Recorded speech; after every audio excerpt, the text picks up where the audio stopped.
Greetings to all. We bring you an important update from the Canadian government concerning international students. The land of maple syrup, hockey, and some of the world's best universities is introducing new measures for international students. The Canadian Immigration Minister, Marc Miller, has announced some significant changes that are sure to have an impact on the dreams and plans of those seeking to study in Canada. A major change is the doubling of the required funds for international students. The amount has been raised from $10,000 to a considerable $20,635. This increase is designed to ensure that students can comfortably afford their living costs while studying in Canada. This is a move that underlines the Canadian government's commitment to the welfare of its international student population. But that's not all. The government is also taking a hard look at the provinces. If a province does not provide adequate housing support for students, it might face a cap on visas. This is in response to the housing shortage that has coincided with the surge in international students. It's a measure aimed at ensuring that every student has a roof over their head and a comfortable place to call home during their study years. In addition, the Canadian government is taking a stand against fraudulent educational institutions. Schools operating under shady circumstances may face closure under the new regulations. This move is designed to protect international students from falling prey to unscrupulous institutions. Furthermore, the government is reviewing the number of working hours permitted for international students. They're considering pilot programs for underrepresented cohorts of students who might struggle to meet the new income requirements. This shows the government's dedication to inclusivity and fairness in its policies.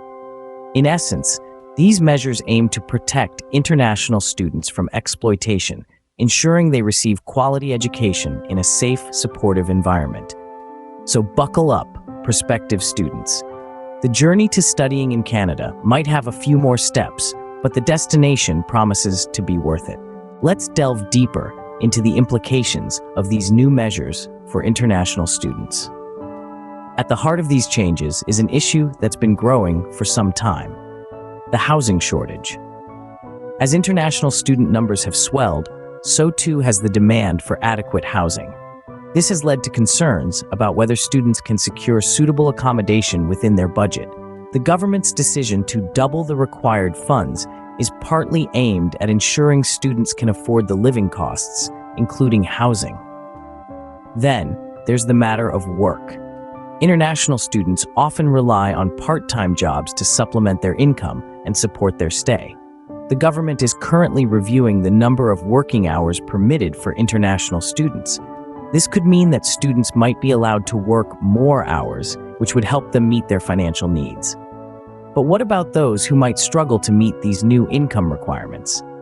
Well, the government is considering introducing pilot programs specifically designed for underrepresented cohorts of students. These programs would help students who may not have the means to meet the new financial threshold, ensuring that the door to Canadian education remains open for all. It's important to note that these measures are not just about money or housing. They're about protection. The government is taking steps to shield international students from exploitation by unscrupulous employers and fraudulent schools. By tightening the rules around visas and threatening to shut down institutions operating dishonestly, the government is sending a clear message: the well-being of international students is a priority. Finally, let's not forget the role of provinces in providing housing support. The government has warned it may cap visas in provinces that fail to provide adequate housing support. This places a collective responsibility on Canadian provinces to ensure international students have a safe and comfortable place to live. These changes are part of a comprehensive review aimed at ensuring international students have a positive and rewarding experience in Canada. Now, let's look at how these changes are being received and their potential impact on international students. The advocacy group Migrant Students United has voiced their concerns. They're calling for clear rules and stable, fair policies. It's understandable. After all, these new measures could mean an increased financial burden for many international students. Doubling the required funds is no small matter. It could mean the difference between pursuing an education in Canada or looking elsewhere. Moreover, there's the potential for fewer international students if they can't meet these new requirements. Remember, international students contribute to the diversity and vibrancy of Canadian campuses. They bring unique perspectives and experiences that enrich the learning environment for all. But let's not forget, these measures are aimed at protecting these very students. From unscrupulous schools to sketchy employers, the government is stepping in to ensure their welfare. While the changes are significant, they underscore the Canadian government's commitment to ensuring the welfare of international students. We will continue to monitor the situation and bring you updates as they happen. Until then, stay informed and stay safe.